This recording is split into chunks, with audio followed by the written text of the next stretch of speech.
Hi everybody, I'm Margo Okazawa-Rey, also known as DJ More, M-O-R, Love and Joy. I host the weekly transnational feminist dance party with people from California all the way to Palestine and in between.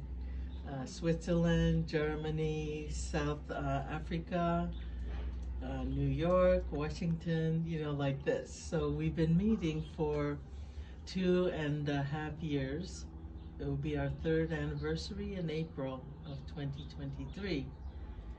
And I start with that because I've come to realize 50 years of activism that love has to be the guiding force of what we do. Yeah. Whether it's these kinds of conversations or big movements, and as feminists, I think more so than anybody else, because so many of the ways we organize, especially in the US, is very masculine, very masculinist, even if it's feminists doing it, anybody doing it. And so I think love is revolutionary. I think it's radical. And feminist, putting feminism and love together. I mean, this is it. Apart from that, I've been an academic for over 30 years. Before that, I was a community social worker. I worked with teenagers for about 8 years, and also I worked with teaching literacy to adult women coming out of drug treatment, rehabilitation. So they were former drug addicts, and we started a literacy school. And most of the women were women of color, Latina and African American, a couple of white women.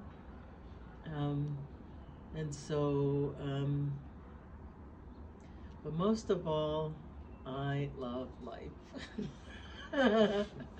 So after I pass away at my celebration, that's the thing I want people to remember. Like, she really loved life and she loved people. Wow. Welcome today. We appreciate as well that you're here today with us, that we can have a feminist talk. We are very grateful, and yes. It's my pleasure. Oh, I can't believe it. And I met Isidora maybe a year and 3 months or something, September of 2021. We were in a workshop together at Oya in Berlin. And we both just started crying. So we call ourselves the Crying Sisters. Yeah. Every time we see each other, one of us is crying. Yes, this is why I'm afraid to talk, because I will start to cry. Like I'm fighting with tears, because joy comes very near to hurt or to pain, right? It's like crying and laughing on topics we're talking about, because these are hard topics often, and in the same time how we deal with it, it's like surviving and powerful, and there is also the joy, but right. It's very near to each maybe other. Two sides of the same coin or something. Yes. Yeah. So, but we're very happy to be here. I mean, we made this long way to see you again. Yeah. And we're really glad to be here. Without tears. Okay. For the camera. No, you are And Roxy, who are you? I'm Roxy. That's enough for now. We come closer. Maybe. We will see. Yeah, who are you? Yes, you both have to introduce yourself. Yes, it would be nice to tell Hello. us something.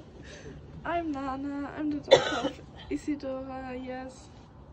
And I'm listening. And who else are you besides Isidora's daughter? I'm a great person. Yay. And you? My name is Jelly. I'm 17 years old and I'm the daughter of Svetlana. I'm also a feminist and yes, I'm also happy to meet you and listen to you guys.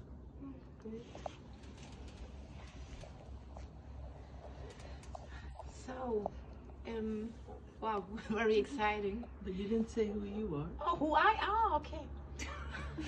I'm Svetlana. And, The mother of... the mother of Jelly Salad. And I also love life.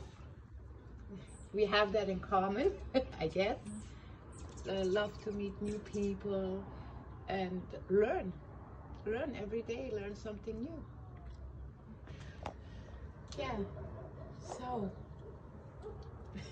I think we should start with the first question and from there on. So we wanted to start with the Combahee River Collective, which is already the manifest was created in the 70s, end of the 70s, and we were questioning ourselves and I guess a lot of people, what were the conditions back then for creating this movement, for coming together as a collective, and what were like the main requests? So the question about conditions is absolutely important, right? So there are several, conditions that came together that made it possible, or that we wanted to come together. One is, it was kind of the end of the big social movements, the anti-US war movement, the Black Power movement, the first big phase of the women's liberation movement. So all of us, my generation at that time, we were all influenced by those movements. Black Power, women's liberation, anti-war. Those are the big things. And all of us were involved in one or the other of those things, right? But what we also realized is that as Black women, as feminists, and we identified explicitly as feminists, we're lesbians, anti-imperialist, anti-capitalist. So we had all these kind of radical ideas and about who we are. So initially, we got together because trying to figure out how do we fit in, especially as lesbians. How do we fit in? Because it was very homophobic times, in the women's movement and all the movements. So first of all the movements were very patriarchal, right? The anti-war, Black Power, etc., and in some ways misogynist. Then the women's liberation movement, the mainstream one, was very racist. Not necessarily directly, but by the assumptions, of who's a woman, all these kinds of things. So, kind of pushing back against the racism and the heterosexism of the women's movement, including the Black women's movement, which was kind of starting at the same time. A group of us said, okay, we need to create space for ourselves. It was like this. Also, we were radical in the sense that we were anti-capitalist. We, really thought of ourselves as socialists and anti-imperialist. We recognized the ways in which U.S. imperialism and imperialism of the colonial powers had influenced so much, and including the Cold War,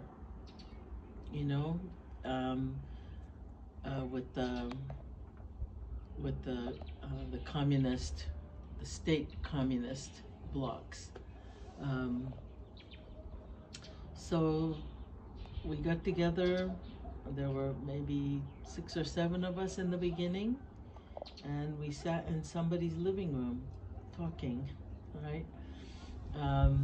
And another very important part of this was that around the same year, maybe 1976, I don't remember exactly when, 75, 76, there was a gathering of black feminists, and that gathering became something called the National Black Feminist Organization, and a lot of homophobia there.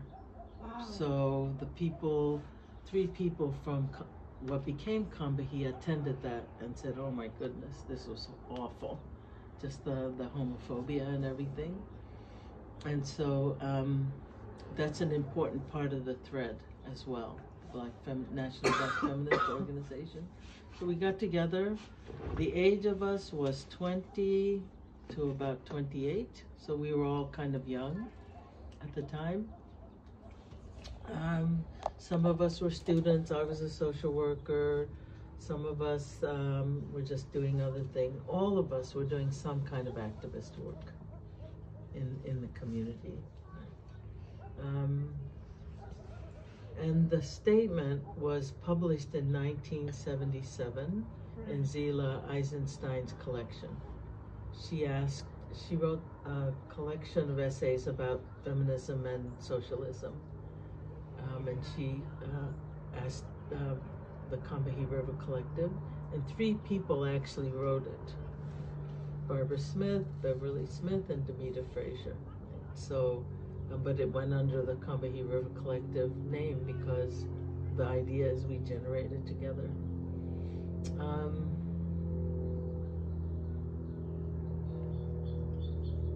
And what's important about the Combahee River Collective is that it was basically, it wasn't an organization per se. It was a series of retreats that people had. You know, I think there were 8 altogether, maybe 6, where people got together in different parts, mostly Boston and New York and Western Massachusetts, and had conversations, cooked together, you know, ate meals together, had fun, and had these serious political debates and talks. But it was never an organization in the way you think about organization. It was like a think tank. It's very interesting how, like, what an impact a small group can have. Well, I would say it slightly differently. I would say the statement is very impactful, right? The statement, it's amazing. It's still so relevant now. You know, I would, add a few more things, and what made the statement alive now are the academics, the feminist scholars, the women and gender studies teachers who kept assigning the that essay, and then later sociology and Black studies. And so the ideas, made us bigger than what we actually were as an organization, because we were never an organization. And so I think about this as a really good example of the relationship between activist academics and movements, right? Because they popularized the essay. They kept assigning it in their college classrooms, and students were like, wow, this is great, because it's an amazing statement, right? But we couldn't have done it by ourselves, I'm just saying. May I? Yes. Yeah. Yes. You just said you would add a few things, and that was another question that Isidora actually had about like what has changed since then, and what would be like urgent requests nowadays. Yeah, so I think there are 2 parts to your question. One is not so much what has changed, but what we didn't see enough before, right? Because our consciousness keeps developing and stuff. So much more emphasis on indigenous people and colonization of the U.S. It's a settler colony. That term didn't exist back then. And so that's really important, like really recognizing the connection between settler colonialism and enslavement, you know, of African American or people of African descent. The other part that's related to that is taking a wide angle view on the history of the U.S. So the U.S. was colonized by Spaniards before the Brits came, the Brits and the French, right? So the Spanish were in this part of the continent. They were not settler colonialists, but they colonized. That's why we have these palm trees. Wow. They brought them. That's And the nice. eucalyptus trees. Brought them back in the days already. They brought those here. They're Now not I indigenous to this place, right? So if we look at the history of this country, not just from the East Coast perspective, but step back and took a wider angle from the Atlantic Ocean to the Pacific Ocean. The history really would start from the Pacific with the Spaniards, right? This was before the formation of the state of the USA, right? But still, it's important. Right? So that's one thing. And the other is, of course, recognizing the over 400 indigenous nations that were here before the conquest. Right? And so really taking that into account, I think, is really important. So that's one thing. I think another is making more explicit what we meant by identity politics, because it's kind of taken out of context, you know, and what we meant by identity politics is that identities are important, like who we are is important, right? But it's not all about us. To be feminist, so we're and that identities are political. It's about power, about where we're situated in relation to each other and in relation to the state. But it's not just about our own group. Right? That's how it's kind of taken now. And when we said in the statement, if Black women were free, you know, all women would be free, something like this, we didn't mean that because we're the most oppressed. This is how people kind of interpret it. What we meant is, for our freedom to happen, we would have to transform the institutions, the structures of power, and in which racism is just embedded, right? And the racism isn't just against Black people, it's against all people of color, right? Also, these institutions are patriarchal, right? And nationalistic. So that's what we meant, that if we dealt with racism, patriarchy, nationalism, then all women could be free. This is it, not we're the most oppressed as Black and lesbian women, and therefore free us and we'll, you know, no. And we know also that just because you are one, it doesn't mean you're progressive. It doesn't mean just because you're on this side of you've been oppressed, it doesn't mean that you're radical, your politics are radical. Sometimes it's quite the opposite, right? You've seen it in your communities, we've certainly seen it in our communities. So there needs to be, that's why just identities is never enough to start a movement, I think.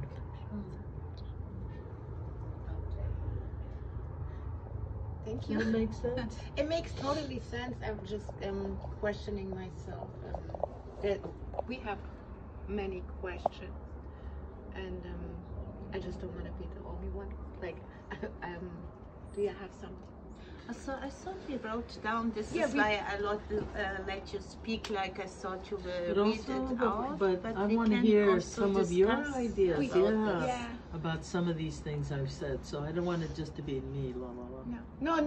No, but it's about you today. No, it's not about me today. No, you were just saying, like, within the communities we have differences, so I would think now that it will fit to talk about Loretta J. Ross' Terrory, which we were talking just for a few seconds in the car about, the calling in, the calling out culture. I love and respect Loretta Ross. Loretta Ross is great, and on a couple of fronts. As a human being, you know, she's very humble, also just like ordinary, you know, in the sense that I don't think she's into being a superstar or anything like this. She's just regular, nice person. And she's been an activist for a long time. She just celebrated her 70th birthday this summer. And she, you know, founded the Black Women Rape Crisis Center in Washington, D.C., which is one of the first to deal with Black women and sexual assault. And, you know, she's been at it for a long, long time. She's one of the smartest people I know, in the sense of really putting the issues together. And I think it's because it's informed so much by her activism. She's not only in the academy, right, but very involved. And so her thinking is very, I can feel that it's very much connected to what she's experienced in movements and in organizations, right? So when she talks about calling in, it's a direct response to this way that progressive people, movement people have been so critical of each other. Right. You know, oh, you didn't use the right term, you didn't use the right pronoun, you didn't, you know, like this, all the way to,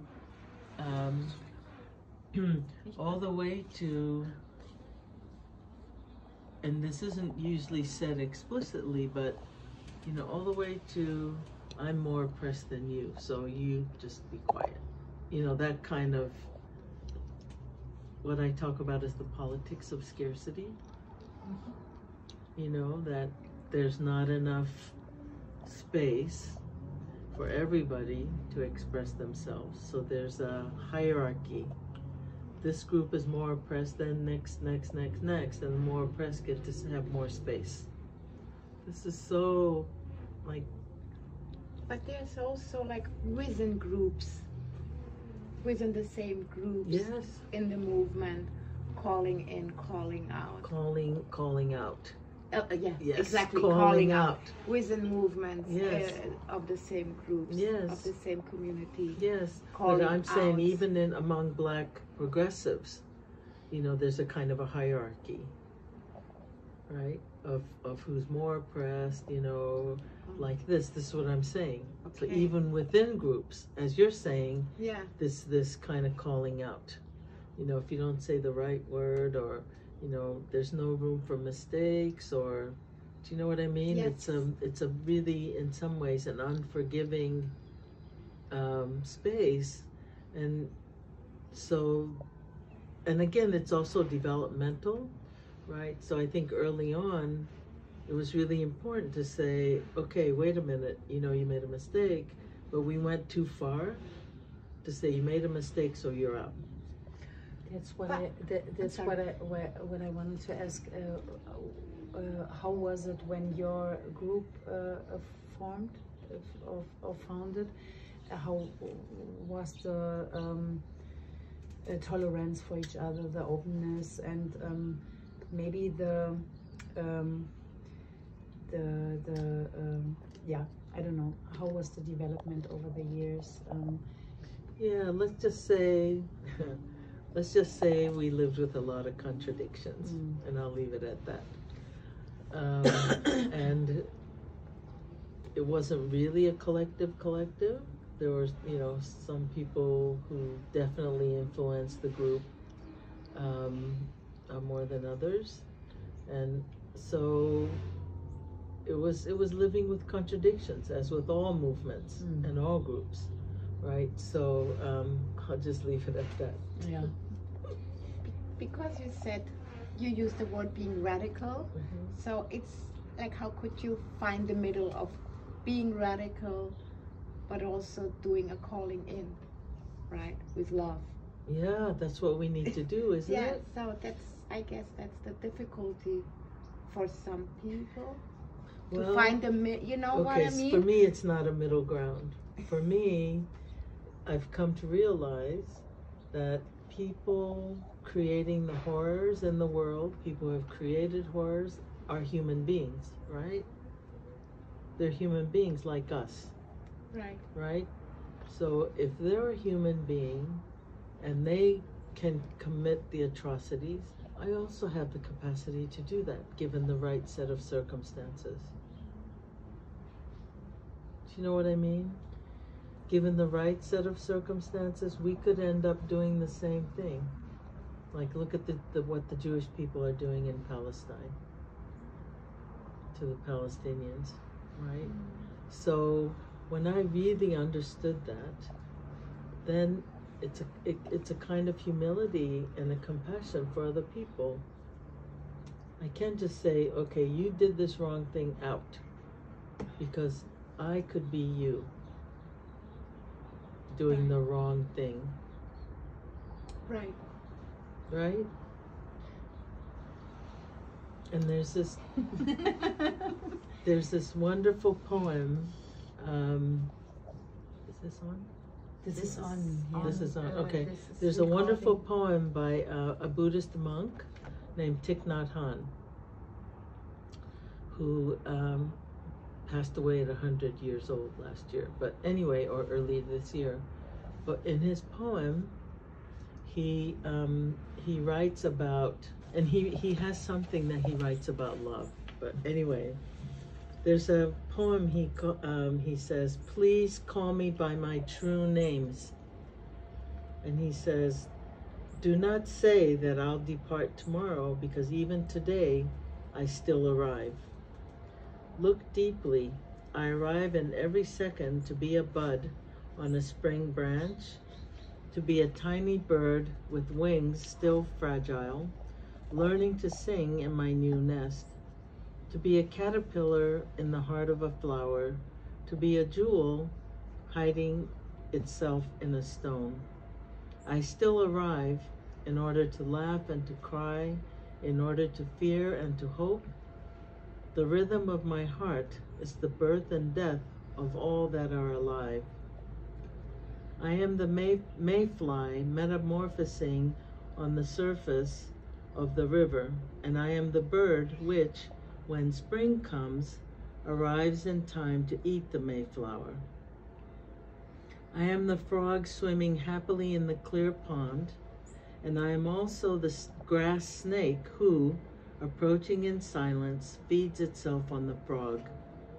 I am the child in Uganda, all skin and bones, my legs as thin as bamboo sticks, and I am the arms merchant selling deadly weapons to Uganda. I'm the 12-year-old girl, refugee on a small boat, who throws herself into the ocean after being raped by a pirate, and I am the pirate, my heart not yet capable of seeing and loving. I am the member of the Politburo, with plenty of power in my hands.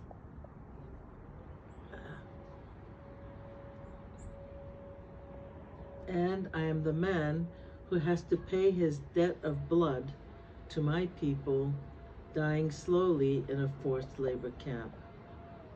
My joy is like spring, so warm it makes flowers bloom in all walks of life. My pain is like a river of tears, so full it fills the 4 oceans. Please call me by my true names, so I can hear all my cries and laughs at once, so I can see that my joy and pain are one. Please call me by my true name, so I can wake up, and so the door of my heart can be left open, the door of compassion. Door of compassion. That we can go either way, right? And if we really believe that, then we can't just say out. because in that sense we're telling ourselves to get out as well, right? Mm.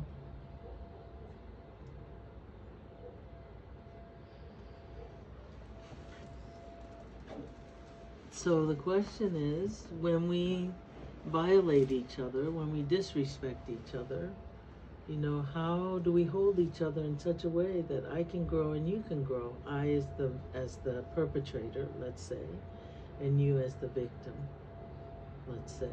How can we grow together? Sometimes in a group, the energies are really strong, also in anger. Yes. And something, and then things are impossible to take distance to these things. Mm-hmm. And you have to decide also to maybe protect yourself and Mm-hmm. others too, Mm-hmm. from these actions Mm-hmm. of people. And my next question would be on this term. How did you do this with your, I guess it's a position that grows in you, not all the time there maybe, but we are Inirromnja, and we are really proud of this group, and the basics of this group are personal relations, and I would say sympathy, love, maybe some in some It's even hard to connections. say this. No, it's not hard. No. It's not hard. But there are different connections. But I have love for the women who are around in Inirromnja. I love this group really, and I have always this thing to protect it to the outside. Yeah, we are like, are we a closed group or are we inclusive? What is our thing? And I have to say, maybe that's my question. How do you protect your group? How was the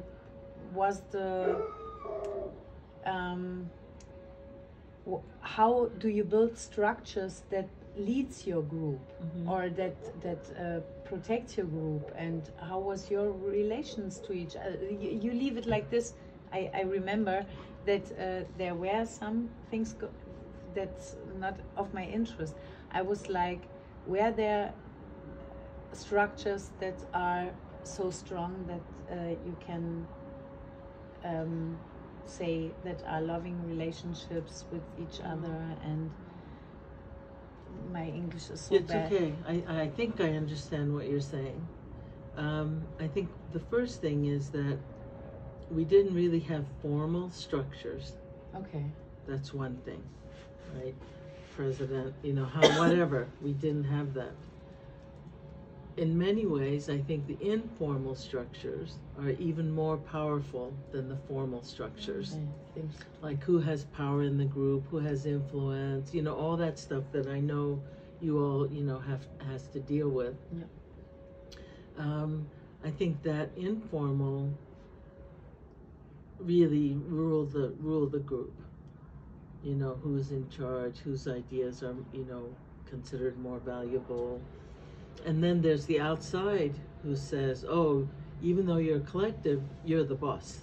You know, who's your spokesperson, like this? Yeah. You know, and so dealing with the external pressure to take a particular form, usually hierarchical, right, with one leader and all of that, we have to push up against if we're really going to be a collective, right? So if they're asking for spokespersons, right, then I think internally we have to whoever wants to do that kind of visibility, we have to help them develop to be able to do it, to be the spokespersons, right? And if language is an issue, to say to the outsiders, look, you know, we want this person to be our spokesperson, and you need to bring an interpreter, like this. Otherwise, automatically, whoever speaks German or whoever speaks English, you know, gets to be. So there are these subtle kinds of, but not so subtle, dynamics, right, within groups. And I say, you know, people hurt each other. And at that time, in the late 70s and early 80s, we didn't really have language to talk about what's happening. You know, we weren't used to talking about feelings and all that like people are now, 3 decades later, right? We didn't have the language. We didn't have the sensibility. Even though we loved each other, we didn't know how to do it. We didn't know how to enact it. And the anger, a lot of the anger wasn't to each other. It was coming from this other place, but we could express it in the group, or we did, right? And ironically, because it was the best place to express it, right? We couldn't express it outside because we get fired from our job or whatever, right? But we ended up taking it out on each other and not recognizing the real source of the anger.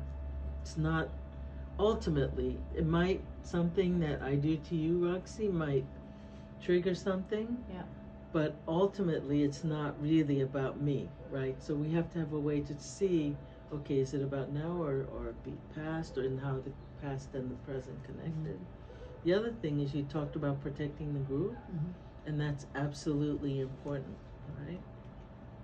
And I think, and this is where the Thich Nhat Hanh poem comes in, we talk about we're often afraid of being attacked, and correctly, right? Because we have been attacked and we have a history of that, right? At the same time, within the group, we don't think about how we attack, how we are attackers of each other sometimes.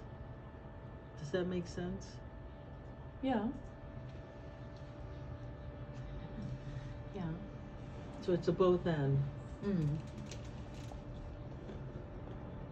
And so, you know, a question I've been asking a lot myself, and wherever I'm, you know, giving a class or a conversation, is who do we have to become in order to live in the world that we're trying to create, so that we don't end up recreating what we just changed? Because we've internalized so much, right? So we can't just create something else. You've seen organizations that, because people are still acting like crazy, like, right? Thank you. But does that make sense? Yes. To me, it makes sense. What about you? Yes. Yeah. It makes sense. Nana, would you like to No. ask your question about Yes, the palms? And it is really interesting. What was you my- were asking yourselves about colonization and these palm trees. No, I was just a few days ago on the balcony, and I told Roxy that I love the palm trees, and then she told me, yeah, they don't grow here, and then I was like really surprised, because it's, you know, if you think of LA, you think of palm trees. And yeah, then I was interested in the topic. Yeah. No, you know, Mhm. Yeah. We found they look pretty sad and deplaced. You said that. yeah. You felt it. You saw Yeah. it. We Right? were talking about it. We didn't even know that they weren't from here, but Yeah. we were like, they look sad. Yeah. Mm. Sad. When we were driving by, Genau. Yes. Das ist Yes. And, you know, they were planted by developers and city people, and, you know, they're in these straight lines, you notice? yeah, No. yeah. And what we now know is also that they need a lot of water. Yes. They didn't spend much on air cleaning, Right. and that they hope that they die already, that they can plant other trees. Is that Isn't kind that of crazy? perversion? It's perverse. It is like, I don't know. It is perverse, because, you know, what I try to imagine is what California looked like when it was only indigenous peoples. Yeah. Like geographically, what did it look like? What kinds of plants? You know, what grew here freely before the Spaniards. Yeah. And of course the water situation was different. It's really serious drought now all over the state. Yeah, and have you seen the eucalyptus trees? No. I don't know if they're here, but they're the ones that have a really nice smell. They weren't. They were brought by the Spanish. Really? Yeah. And you know, and this is important because when the Spanish colonized, they brought the priests with them. Yeah. So all these missions that are all over the state are remnants of colonization. Mm. You know, and so the Catholic Church and the Spanish crown, you know, the King and Queen of Spain, they had it going on together, right? And the church came to civilize,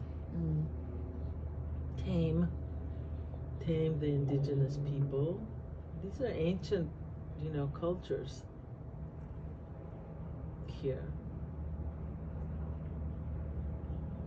You said that's one of the first observations I heard you say. Yeah. About the palm trees looking sad. Looking sad, right? Yeah. So And talk to yesterday. me about some of your own connections to the things I'm talking about. You know, all of you. I mean, like, what do you think about what I've said so far? Yes, about this calling in, calling out, maybe it's like we had this discussion also in Berlin, because on one side we have what is Roxy talking about, like to protect our group, but it's not about our group, it's more like feminist women, also queer women. And then we had a talk with someone who's very much calling out and someone who's very much for calling in, like it was the opposite person. And they had both good arguments. Like, I mean, we are more for calling in and we really appreciate the theory of calling in.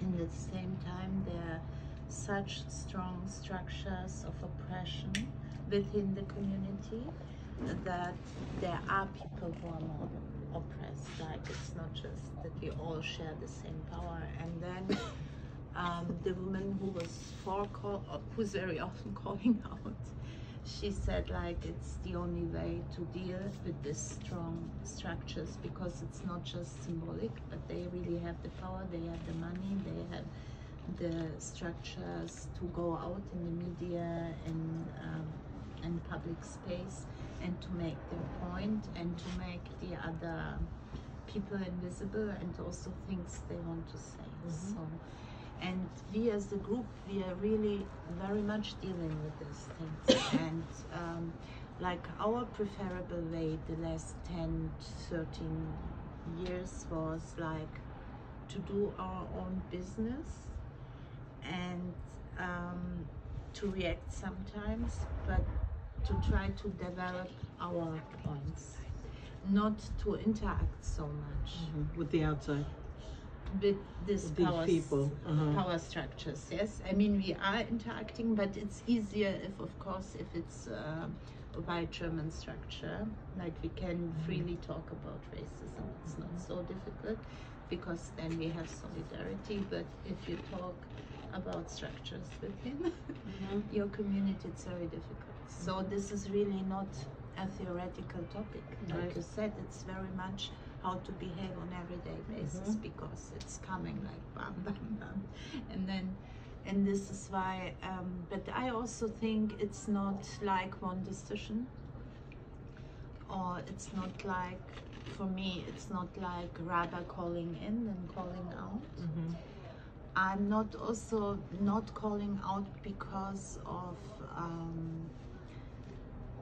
good reasons. Maybe it's not, the reason is not I want to have empathy with everyone, but the reason is too tragic very often, that I think it's not a good strategy to call people out, because you lose a lot of energy in fights which are not really our fight. Like, because we know what we want, and it's, for me, it's better to connect with people who want the same or similar, it's not always, and then to find points we really can go together, we can move forward together, and then somehow to put these other points beside, because they will come back at one moment and then it will explode or not, but just to work punctually together. This is, I think, the way. So for me, how, and I think also the Inirromnja was always navigating like this. Yeah, it is also difficult because of the involvement of men in the community.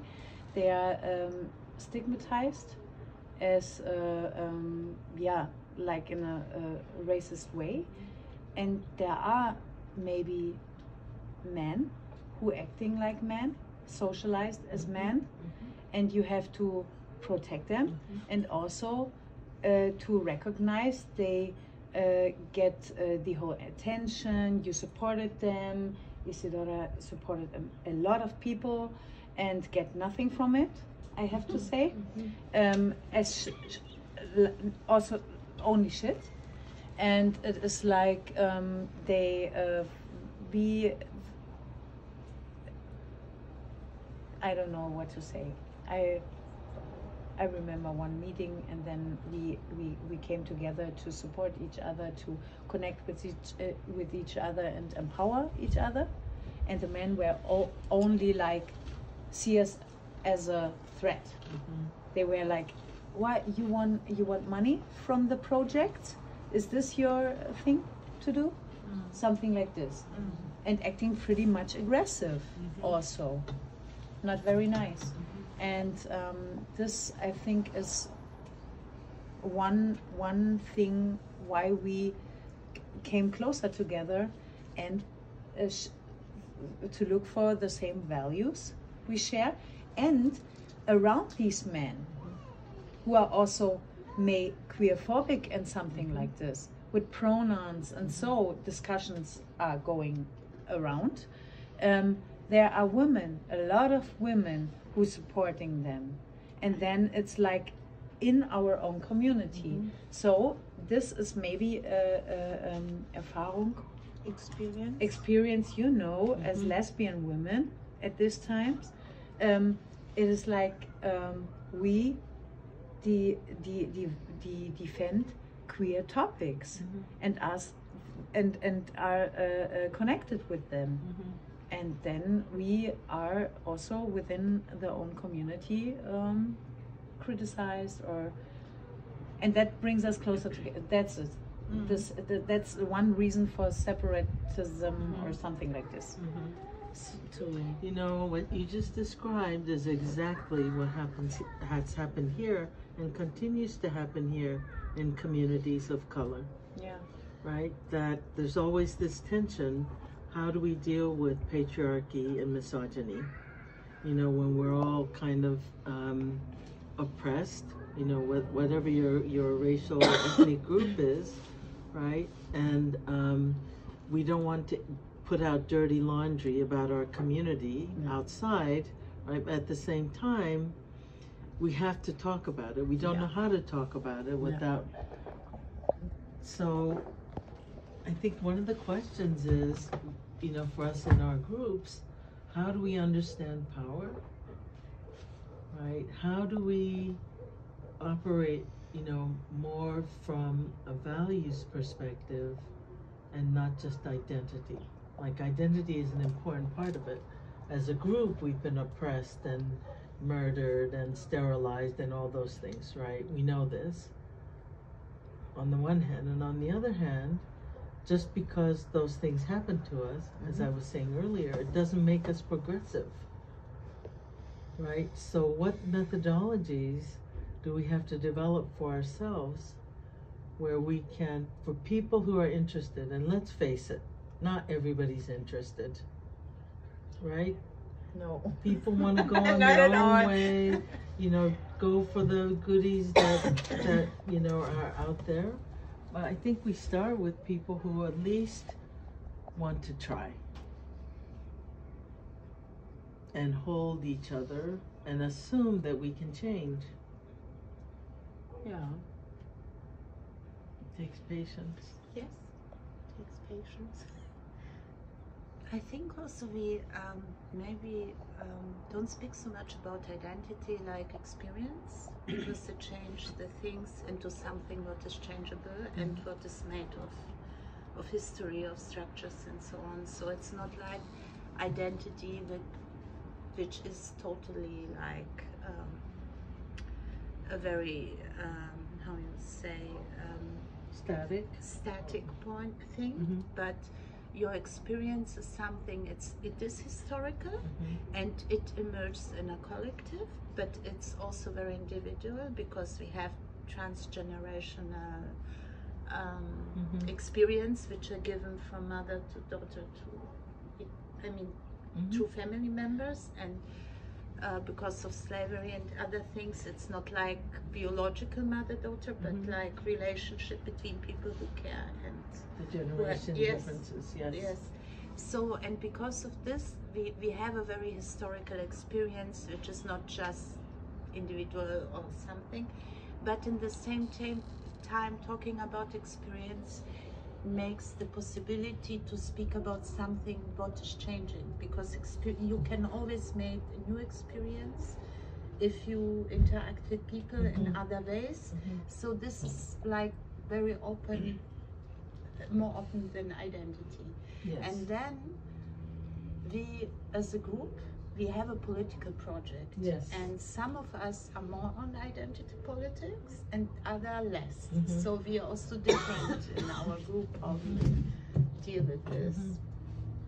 But I don't know, I mean, some of us, like, I don't know, I'm a socialist.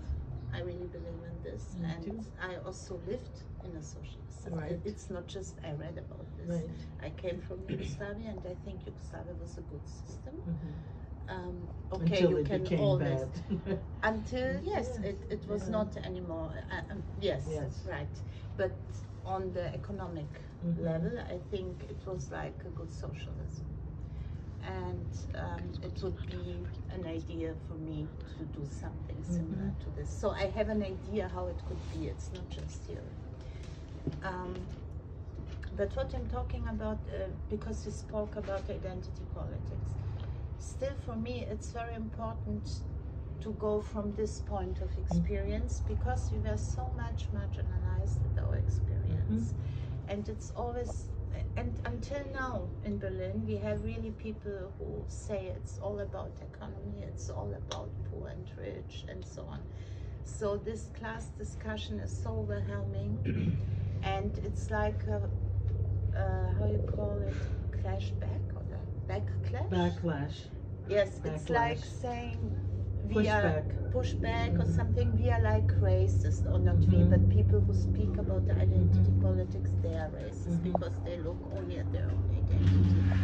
And I think some people, they make it simple, like with identity politics, but still I believe that there is a lot of truth in collective experience, and talking about this experience and taking this as a base for doing political work. Right.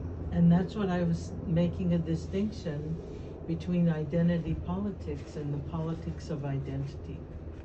Right? What I think about what you just said is the politics of identity. That it's, you know, it's about power, it's a place to start. Yes. You know, your experiences, our histories. As a starting place. Yes, yes. Not an ending place. No, right. Yeah, I agree, absolutely agree with you. Because it gives us a certain place to start. Yes, and to understand what is happening. Like, And you know, the what we have to understand is, as I was listening to you all at Scripps, the consistent ways, the consistent methods used by the oppressor to oppress people.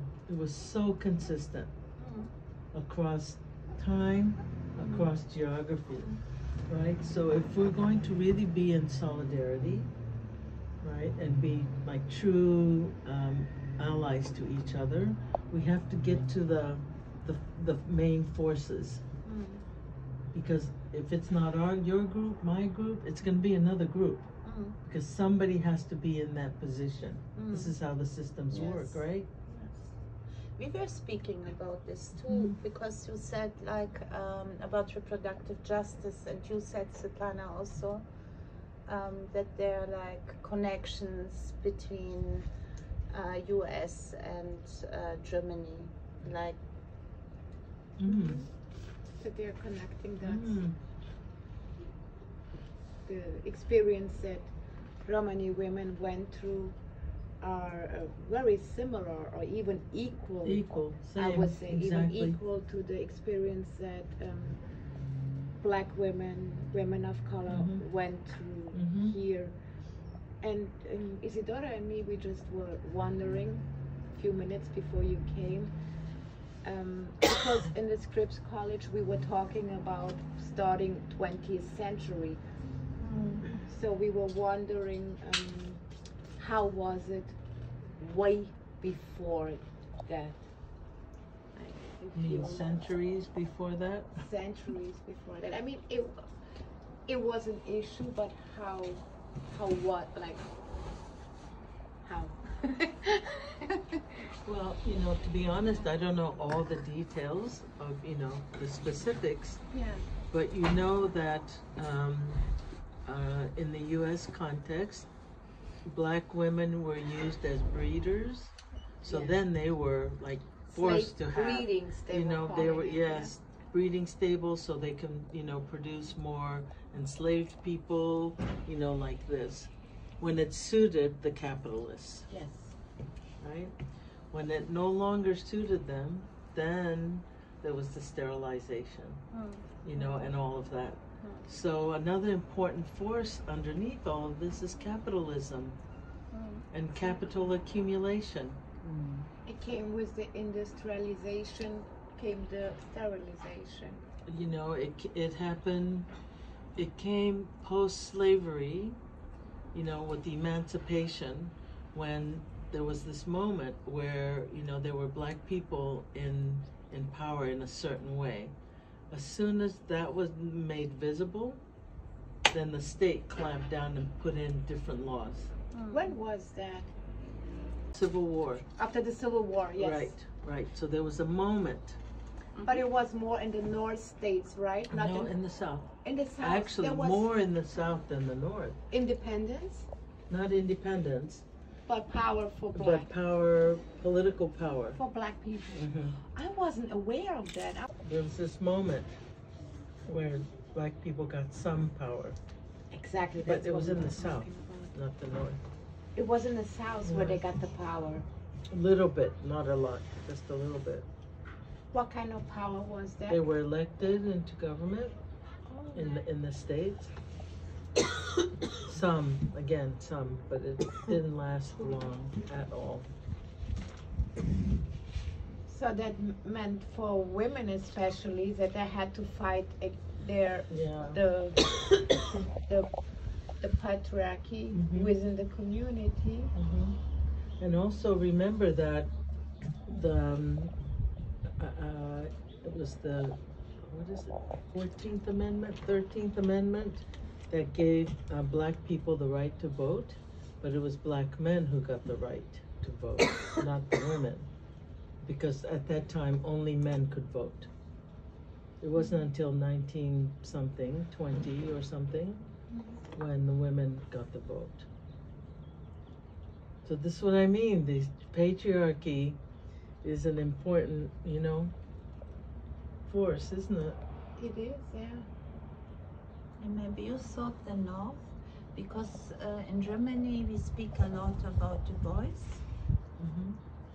and his politics and so on, and he is from the north. I mean, he went also down then to the south and worked there, but maybe this is also why, because he's much read in Germany. Much, I mean, who's interested in is very much into Du Bois.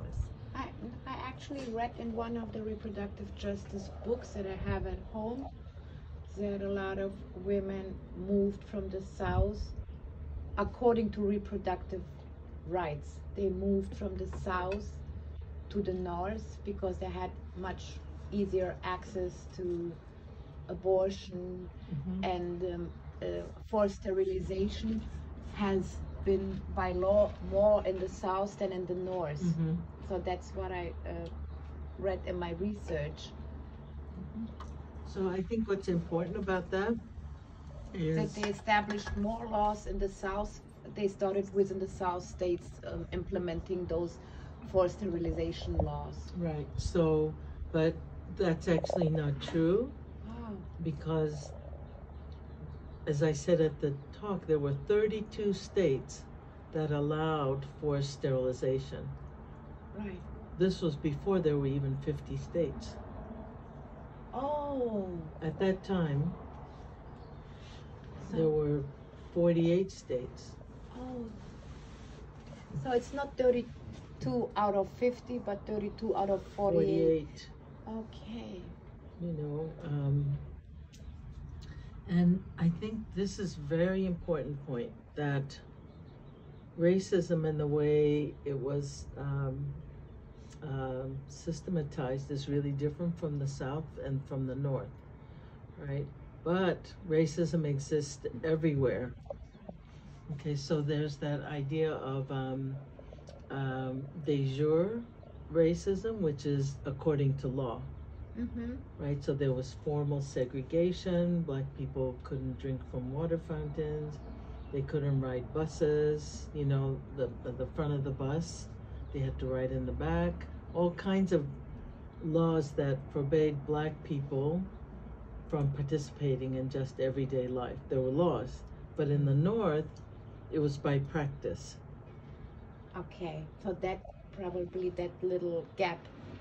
Yeah, so there wasn't necessarily legal segregation, for example, but in practice, It's still deep segregation.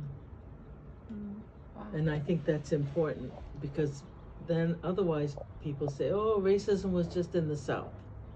And racism is only if you're like, you know, the aggressive and shouting and the killing laws. people. But in some ways it's more insidious. It's more difficult to face if it's not in the law, but people, you know, practice it. So for example, on the housing example, let's say I'm a white person, you're a black person, we go and apply to get a loan to buy a house. Our credentials are the same, we make the same amount of money, we have the same credit history. The bank can say no to you, but the bank will give me, but it's not explicit. They'll give me, you know, they won't give me any reason, but they'll give you a reason that says, oh, you don't have good credit, or something like this. Or that the bank will not give loans to buy houses in certain neighborhoods, like in black neighborhoods. Do you know what I'm saying? So it's not explicit, but it's just how it gets practiced in so many different ways. Right. And that's mostly sort of how it happens now, although, for example, around voting, that's going backwards. So there's a real attempt to try to prevent black people and other people of color from voting, right? How? You have to meet certain higher standards. You know, so for example, during when black people were explicitly prevented from voting, they would say, oh, you have to take a literacy test. You have to be able to write something before you can vote. Oh, they had criteria. They had criteria that Okay. discriminated against black people. Now, one way is if you are in prison, which a lot of black people are, or if you have a criminal record of a certain kind, you're not allowed to vote. Wow. Right? So all kinds of, rules that are not direct, but have a big impact. What for rules would you say that are not direct affect reproductive justice here in the U.S.? Access to birth control, or incarcerated women being forced to be sterilized. For example, there's still that happening in prisons. Not getting good health care, reproductive, or otherwise. Housing, like things that you wouldn't necessarily connect to reproduction, right? How can you raise children well if you don't have access to good housing or good jobs? Right. And I think that's what I love about the reproductive justice movement. It takes it beyond just having or not having babies. It's beyond just the body, right? It's all the material, economic conditions. I would say it's the same in Germany for Romani women, for women of color, for black women, that refugee women, exactly, that there is a lack of resources that contribute in having reproductive justice. So I want to read you something.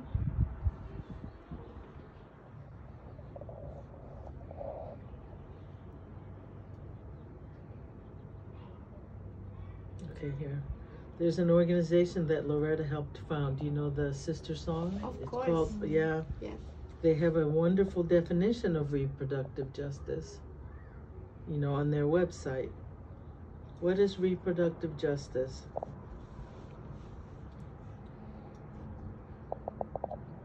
Sister Song defines reproductive justice as the human right to maintain personal bodily autonomy, have children, not have children, and parent the children we have in safe and sustainable communities. That's radical. This last, especially the last piece, is not one that's talked about, right? The mainstream movement talks about body and choice and all that stuff, right? Yeah. But this last piece this is New yeah, and this is the thing about the justice. and very important.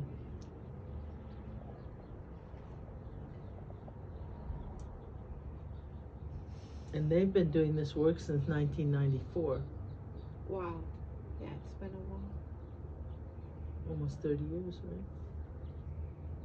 Yes. And now it's swapping over to Germany also.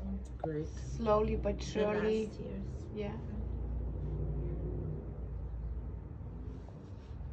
What we talked about in the college, Margo, was the similarities between how Romani women are affected, especially when it comes to coercive sterilization, and black women, and I would say women of color here in the United States,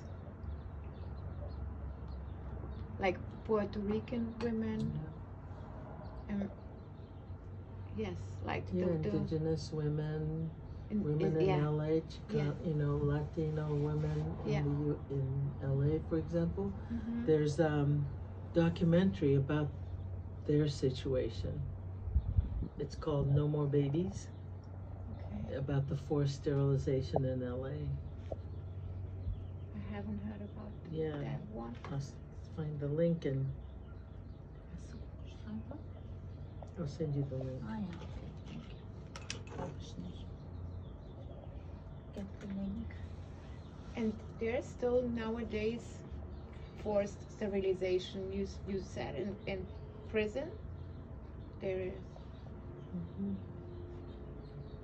We don't have any data about especially Romani women in Germany Mhm.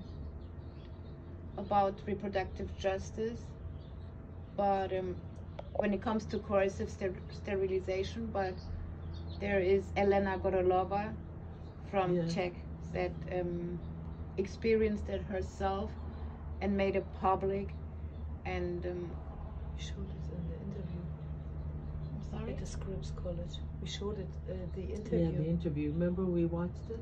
Oh yeah, Yeah, that was great. yes.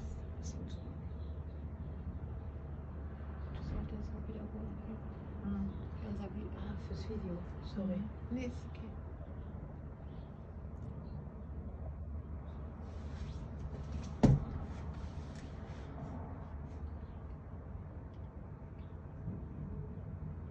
This is the title of the film. I'm sending you the link about it.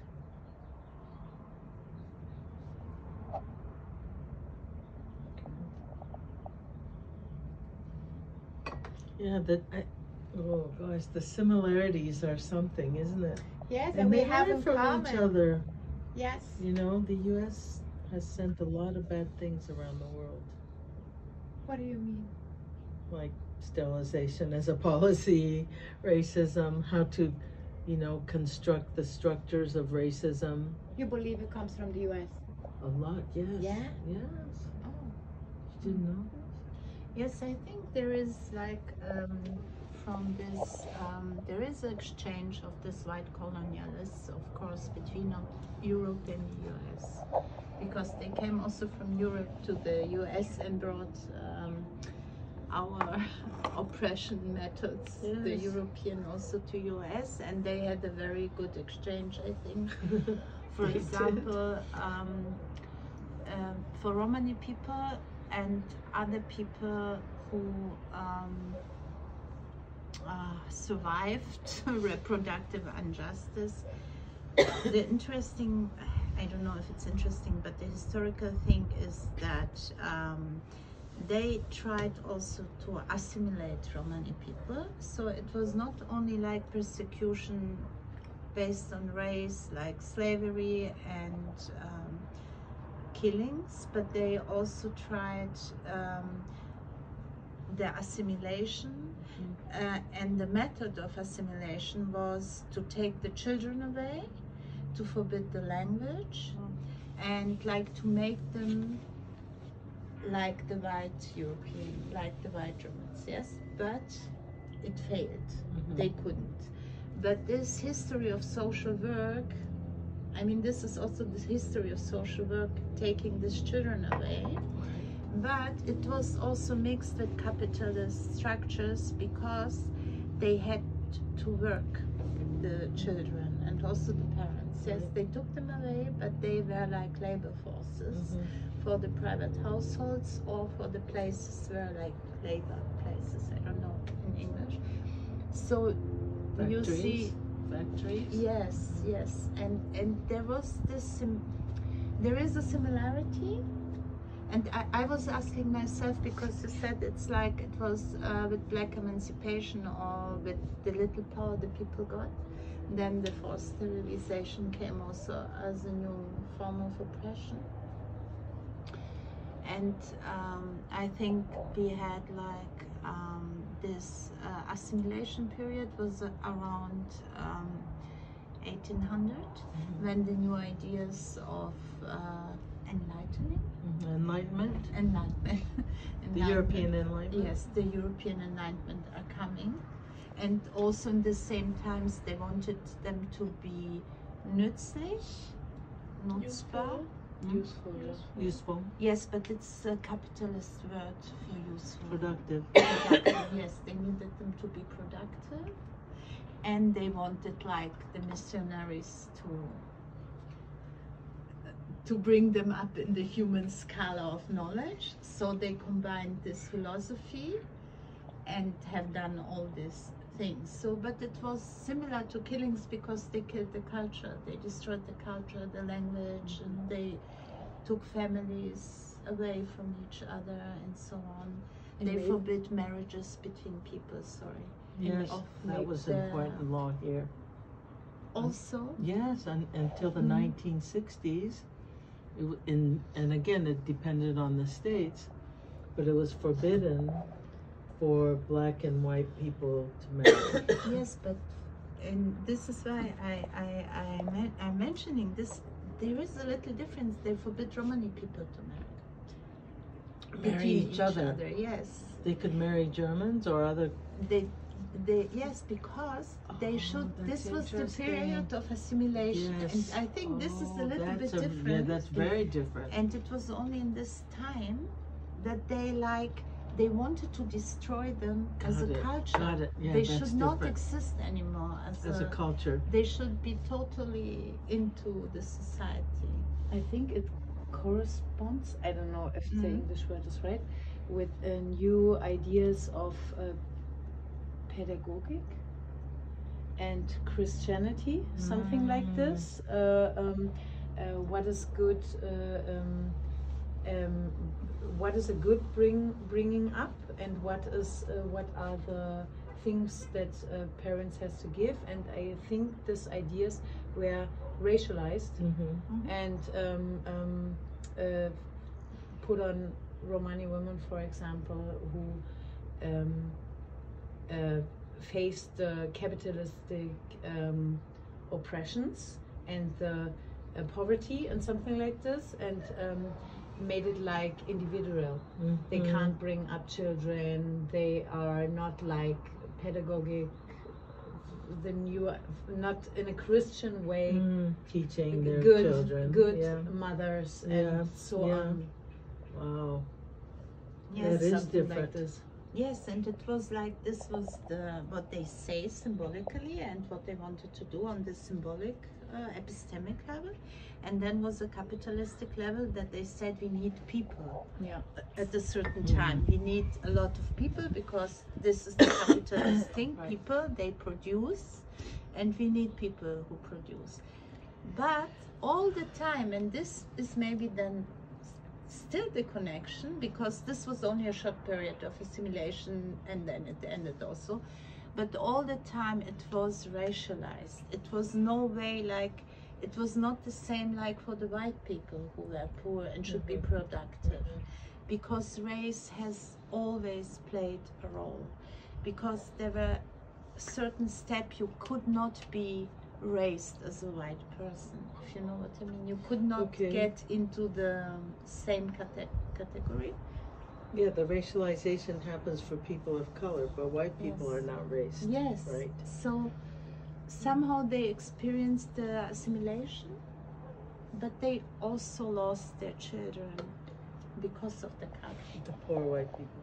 No, the poor white people not, but the Nothing- Romani yes, people. Romani, And this right, is, I understand this is that. the difference, and also the symbolic thing, because it could not be only on poor women. Like poor white women, they experienced similar things, but for the Romani women, it was like they were over-sexualized with color of their skin, the way they walk. It's written like in the archives, the way they walk, the way they talk, and so on. It was a lot also about language. Sorry, yes. So these were like differences and similarities in this historical period. What period are we talking? The start of industrialization, the 18th century, and this Enlightenment period with this modern racism. Before it was not assimilation, it was very direct oppression. Right. And then 17 and 1800 they started with this. So capitalism has always been implicated in these things we're talking about, right? Yes.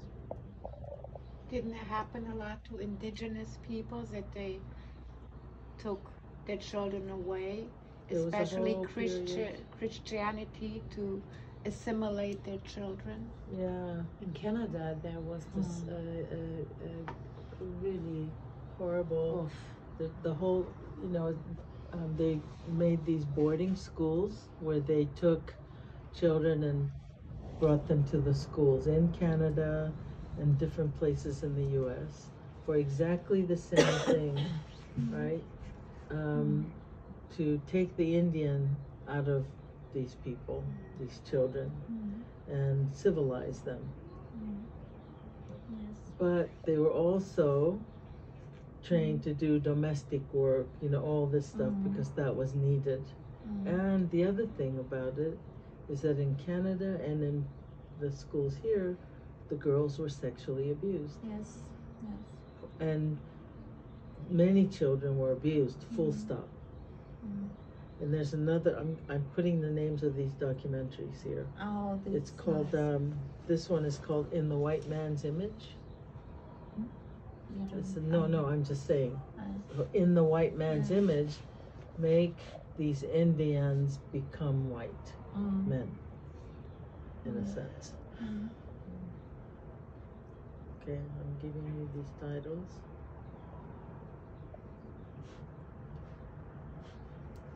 There is also from, I think Doris Pilkey, Way Home, Ja, Way eine Back Frage. Home. You know this, but it's from Australia. Oh, yes. Right? It's a similar thing, Yes, right? What is and it? Way Back Home or something Something like this. like the Doris Pilkey. And this is really great because she describes the story of her grandmother Yes. and how she and her cousin, or two girls, are coming back from these schools where they were kidnapped and brought to, and they go home through the desert. Wow. And I'm really also very, and the thing is that in Germany you have this telling that Romani people steal children. And it's a I very heard big that stigma. stereotype, yes. It comes from this time because the people, they took their children back, which were stolen from them. So, and then they turned it around like Romani people steal children, but they were taking their own children back, they stole from them. So this is the story. And when I saw this movie, I saw this documentary, I thought very much about our Way history. Back Home, yeah. Yes, Way Back Home. Mm-hmm.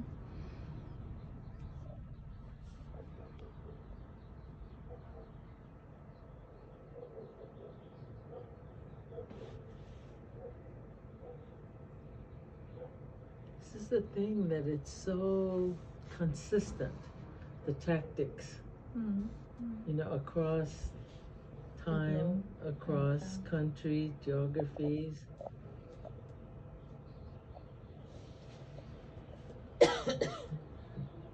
Yes, it's like attack on your future and your presence at the same time.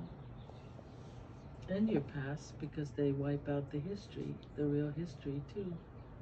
Right, the project is past, present, and future. Yes, right. Right. Yes. Yes, like someone thought like this genocide, it's a genocide on time after the National Socialism. They have done this Zwangssterilisation. Coercive sterilization. Yes, and then one of the person who survived this said like, this is the genocide on time, like it will happen in future.